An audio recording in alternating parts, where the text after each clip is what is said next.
heavy haze that blanketed majority of the country since almost a week has cleared to some extent with a sparse rainfall yesterday evening. The Weather Forecasting Division has said more rain can be expected today, helping to clear out the skies. Good morning, I'm Sarah Sapsanama and these are the headlines of the hour. CPN Maoist Centre calls on the Prime Minister to take a confidence vote within 5 days, alleges the Premier is still willing to dissolve the lower house again. The Madhav Kumar Nepal faction of CPN-UML prepares to run a separate office. However, lawmakers of the two factions at provincial levels come together at parliamentary party meetings. French President announces third nationwide lockdown. Schools to close for at least 3 weeks as part of new national restrictions to fight rising COVID-19 cases. And North Macedonia shock defeat four-time champions Germany in the World Cup qualifiers. Spain, England, France and Italy win their respective matches.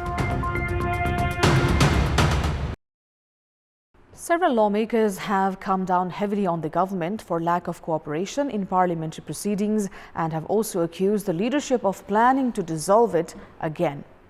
Parliamentarians complained that the lower house was limited to formalities as the government did not provide any business. Chief Whip of CPN Maoist Centre Dev Gurung remarked that Prime Minister KP Sharma Oli was still in the mindset of dissolving the lower house, which is likely to jeopardize the constitution. Speaking at yesterday's meeting, Leader Gurung insisted that the government had to take the vote of confidence from the parliament within 5 days. Congress lawmaker Dilendra Badu pointed out that the government did not give priority to the operation of the parliament and questioned if the absence of the Prime Minister in the parliament was due to a security threat or was there some other reason for his absence. Lawmakers from the Oli faction, while defending the government, accepted that the government did not give business to the parliament. The next meeting of the lower house has been called for 5th of April. Now, amid escalating intra-party tensions, the Madhav Kumar Nepal faction of CPN-UML has adopted the strategy to weaken the leadership faction by exposing the weaknesses of party chairman and Prime Minister KP Sharma Oli. The faction that had rejected the party's decision to suspend its senior leaders has even sought for an alliance with other parties in this regard. Speaking at a program held in the capital, senior leader Madhav Kumar Nepal informed that they were looking for a building for their party office. Nepal even said that the communist movement needs a fresh touch, adding that the Communist Party was on the verge of a split. The faction is even mulling over withdrawing its support to the incumbent government. Experts have called the faction's decision to form parallel committees as preparations for the elections.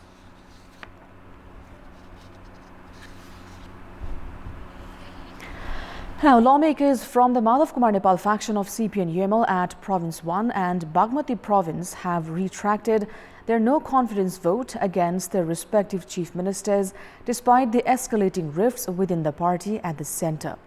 The faction's lawmakers were also seen participating at the Bagmati Province Parliamentary Party meeting along with lawmakers of the leadership faction.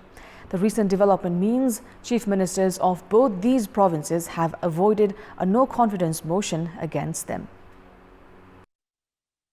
On 22nd of January, 23 lawmakers from the Madhav Kumar Nepal faction of CPN-UML, along with lawmakers from CPN Maoist Centre, proposed for a no-confidence motion against Chief Minister Dormani Paudel. 57 of the 110 lawmakers in Bagmati province are from CPN-UML. Chief Minister Paudel needs at least 56 votes to maintain his position in the province. However, the Nepal faction's lawmakers have now retracted their signatures for the no-confidence motion. In Province 1, 51 of the 93 lawmakers are from CPN-UML, which includes 16 lawmakers from the Nepal faction. The disgruntled lawmakers who filed a no-confidence motion against Chief Minister Sherdhan Rai have retracted their votes as well. The lawmakers of the Nepal faction attribute the Supreme Court's decision to revive CPN-UML and CPN Maoist Centre as the reason for the change of mind. The lawmakers have informed the Parliament Secretariat, however, official procedures have yet to take place. As CPN-UML holds majority at the Provincial Assembly in Province 1 and Bagmati Province, chief ministers of both the provinces can be assured there won't be a no-confidence motion, at least for the foreseeable future. The Kathmandu, Kerung and Roksul Kathmandu railways have been long in the talking. However, both of these railways that are expected to strengthen Nepal's connections with its two neighboring nations, China and India, have failed to gain momentum. It's been more than 4 years since the government announced of constructing the Roksul-Kathmandu railway. The governments of Nepal and India struck an agreement on the issue around 2.5 years back, based on which India would financially support Nepal in constructing the 136-kilometer-long railway. However, it has taken more than 4 years for the two sides to agree on producing the detailed project report DPR for the railway. The Council of Ministers, on the recommendation of the Indian side, has approved of constructing a broad-gauge railway. The Director General of Department of Railways gave a green signal to the government to sign on the agreement on 9th of March. However, since the date of the agreement is yet to be decided, it is uncertain when the DPR works would begin.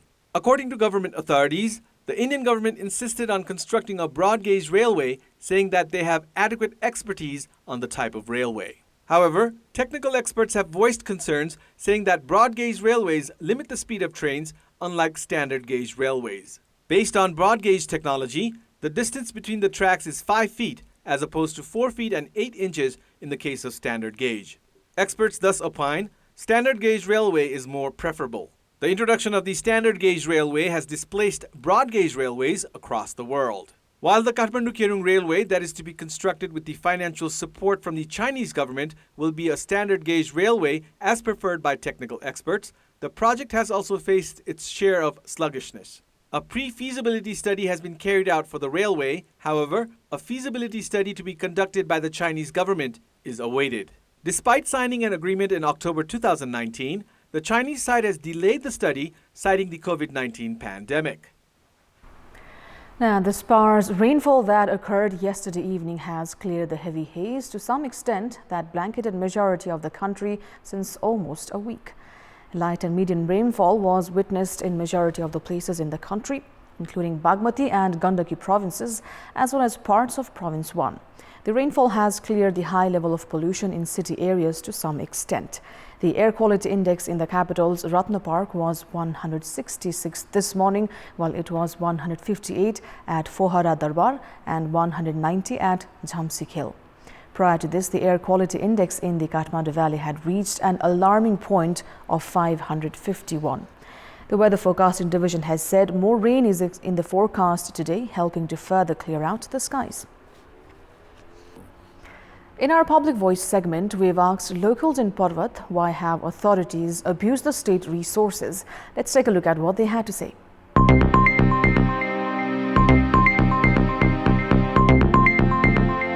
सरकारी नेतृत्वमै कमजोरी जस्तो मानिन्छ। प्रहरी प्रशासनले रेखदेख नगरेको भएर नै अब सबै दुरुपयोग भइरहेको छ। नियम विपरीत काम गर्नेलाई कारबाही हुनु पर्यो। अब हाम्रो यहाँ कारबाहीको परिपाटी पनि छैन। अरूलाई गर्ने भन्दा पनि आफ्नो सम्पत्ति कमाउनको लागि, आफूलाई सम्पत्ति जोड्नको लागि मै खाऊ महिला हुनु प्रवृत्तिको हावी भएको छ। जनताहरू पनि अलिकति सक्रिय रूपले मेरो तेरो पार्टी नभनिकन लाग्नु पर्ने र सरकारले गरेका गलत क्रियाकलापहरूको विरोध गर्नुपर्ने, राम्रो कुराहरूलाई चाहिँ ल ठिक छ भनेर स्याबासी दिनुपर्ने जस्तो देखिन्छ।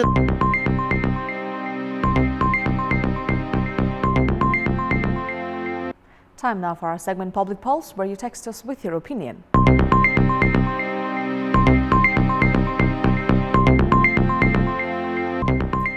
The question is, what is the main reason for the construction of railways linking to China and India being limited to talks? Your options are A, lack of study, B, feeble initiative, and C, plans beyond capacity. The voting is on. Type NEWS, select your option A, B or C and send it to 34001 to share your opinion with us. That's all for the moment. Thank you for watching. Have a great day ahead.